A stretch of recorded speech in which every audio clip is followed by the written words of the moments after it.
So the women that do apply to join us inside A Better Expert are struggling to identify safe ways and effective ways to essentially move their body that ultimately get them to their goals.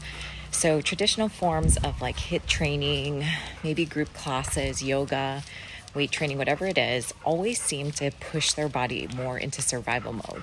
So instead of feeling like they're getting more in shape, they feel more exhausted. Instead of having less pain, their body feels super chatty. So logically, it makes a lot of sense for us to identify a supportive and specific movement plan to help get us to those goals.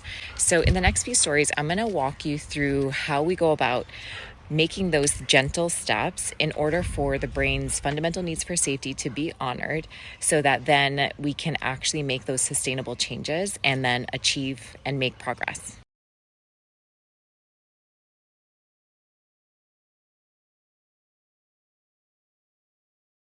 So the first pillar is brain-based movement, where we are teaching you how to better assess and communicate and track your body through brain-based assessments and also movements.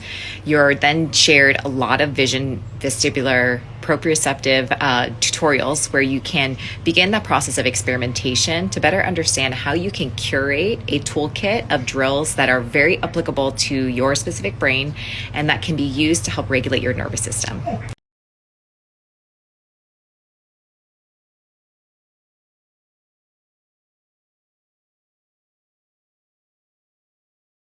So the next pillar is neuronutrition. So we're approaching intuitive eating from the nervous system by better understanding the role your breathing plays in how your body uptakes and digests food. We're looking at vagus nerve and how that can play a really big role in you attuning to fullness cues, in you being able to digest food. And then we're also rounding it out by looking at our relationship with food. What are the beliefs we carry? What was the environment we were raised in that can ultimately lay a pretty interesting foundation for how we relate to nutrition and how we can better become an intuitive eater.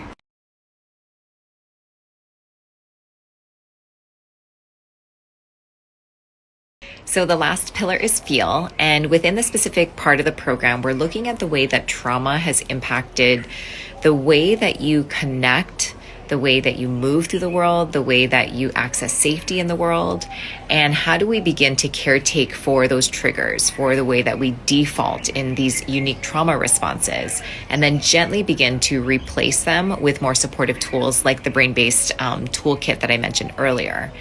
We're also looking at things like what is practical ways you can caretake for yourself? What does that actually mean and look like for you and your brain? How do we go into the practice of boundary setting as a very, very essential practice in any healing process? If you've been searching for a program that can safely get you to your goals, that also focuses a lot on educating you in the process to be the own expert of your body, I would love to invite you to apply to join us inside A Better Expert.